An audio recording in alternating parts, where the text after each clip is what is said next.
Hello, I'm George, and this is my presentation upon what have been the effects of the availability of three video game engines.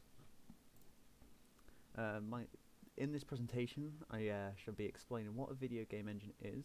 I'll go through and explore the history of video game engines, and explain the effects that video game engines have had, and then compare that to the effect that the surge of free video game engines has had on the business, and then give my conclusion and thoughts upon the topics at hand. What is a video game engine? That's probably the first question I should start off with. A game engine is defined as being a set of programming tools, or APIs, more boringly known as Application Programming Interface, built to optimize the development of a video game. This will typically, at the least, include a 2D or 3D rendering engine, sometimes both, sometimes one. Games will game engines will occasionally include their own audio software, animation software, and many other features,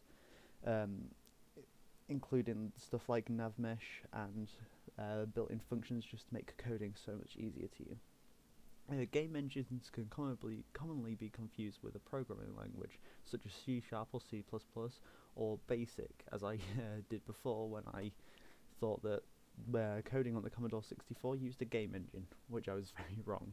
But none of these have built-in rendering systems within them, which means a lot more coding and programming needs to be involved. I've got to say, I am so glad that I am past that time and I get to use game engines, making my life so much easier. The history of video game engines. When the video game industry started off, every game had to be developed with a custom rendering engine made for each individual game to only work with that game. So that must have taken even more time to the development, which would be such a pain in the backside for every single game. When a game company grew larger, they would start to develop a proprietary engine. This engine would be used in-house only, so say Bethesda made an engine, they'd only be able to use the engine, nobody else, they wouldn't source it out or anything, just making it much easier for them to quickly create games instead of having to rewrite all the script for every single game. Meaning the public wouldn't be able to access any sort of game engine, especially one anywhere near as advanced as the larger developers of the time. The history of video game engines. We didn't start to see anything like free-to-all game engines of today, like Unity and Unreal, till many years after the first game engines. In 1984, we got one of the earliest and most notable examples of a public use game engine in the form of the Adventure Construction Set, also known as ACS, made by Stuart Smith.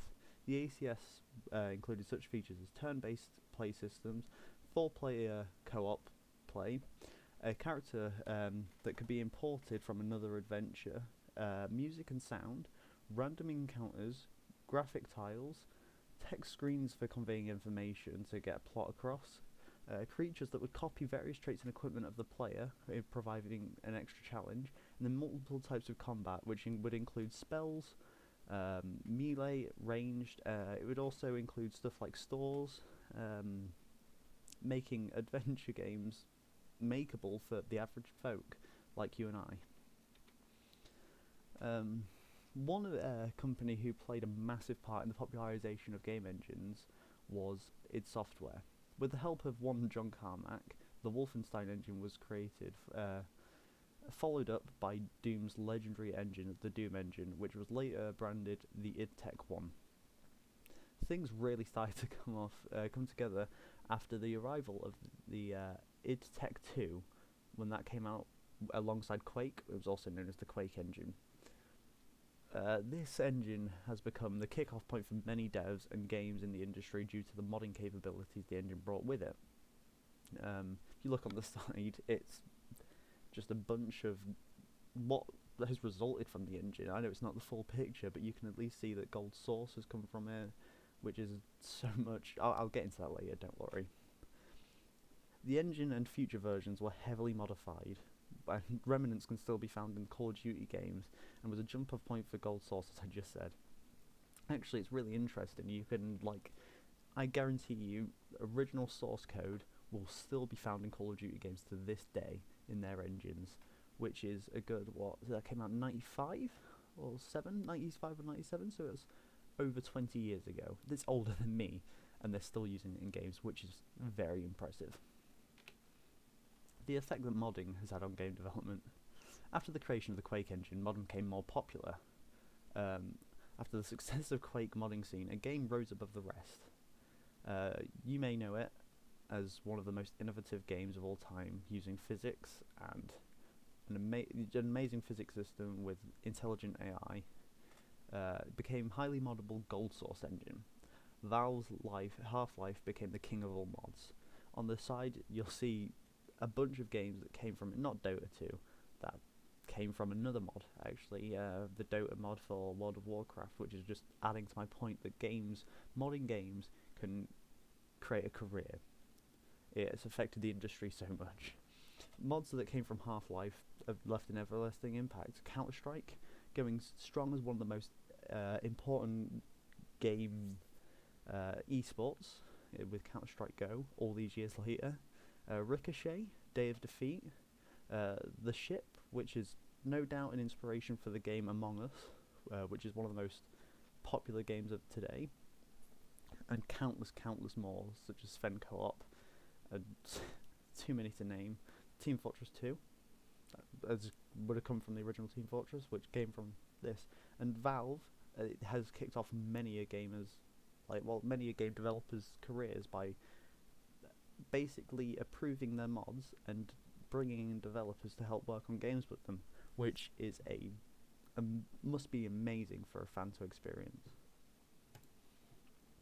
More on the effects that modding had on game development. With the evolution of modding, games have become almost like game engines. A great example for this is Skyrim. Almost 10 years after its release, and it's still thriving. Mods being released with mods for Skyrim have like roadmaps all the way up until like 2030.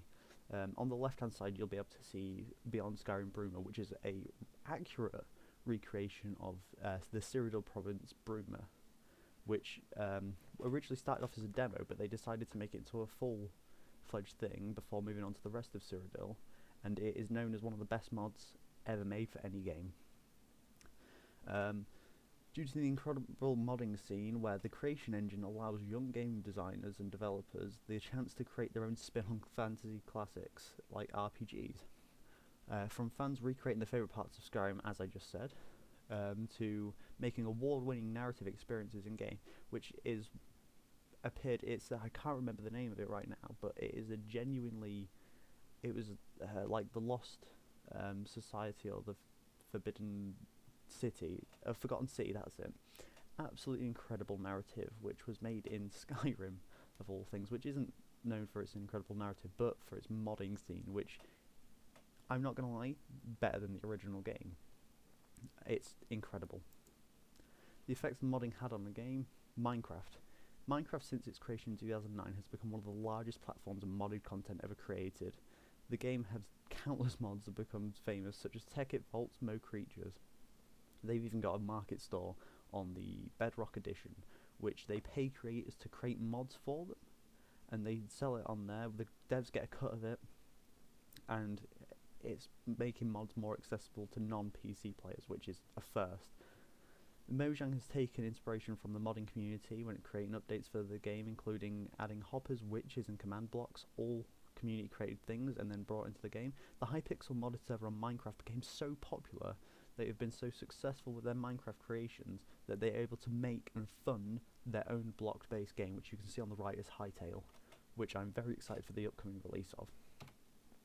The Unreal Engine. In 1995, Epic Games released their first iteration of the Unreal Engine. The engine was first used for the Unreal games, the Unreal Tournament, Unreal 1, 2, 3, 4, all legendary first-person shooter games. The engine has long outlived the namesake, with the upcoming iteration just around the corner. We'll be getting Unreal Engine 5. The Unreal Engine 3 became the first version to officially become free in 2009. With the first Unreal development kit, opening the doors to many an aspiring dev to create the games they had envisioned. Since then, many indie games have, as well as AAA games, have come through, as with such as Abzu, Mod Out, and What Remains of Edith Finch. I've used this before, and it's so easy to use. It makes game development so easy with the visual coding of node-based coding.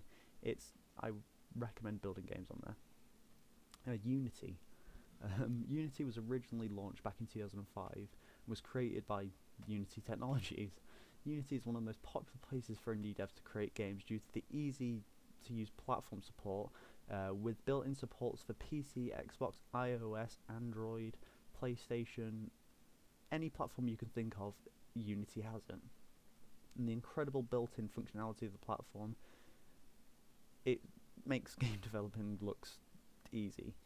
The engine would be used for 3D, 2D, VR, AR, as well as simulations and other experiences. The engine has been adopted by industry as outside of gaming, including film, construction, TV. Unity is popular among indie devs. Some of its crowning games include House Party, House Flipper, the Kerbal Space Program, Among Us, and so many more.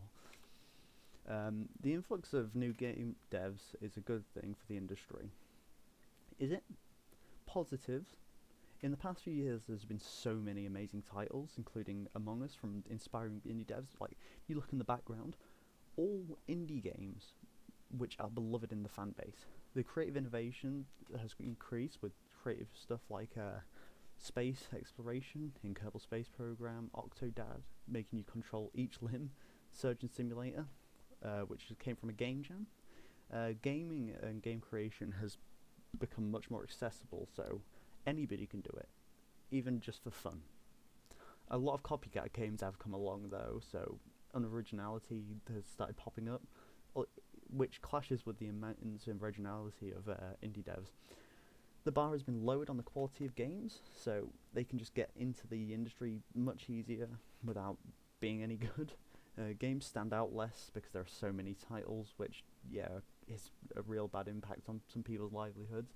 And early access can mean that people can just send out broken games which they'll never intend to fix. In conclusion, I believe that the availability of free game engines has been very positive on the industry with the amount of innovation that's come around.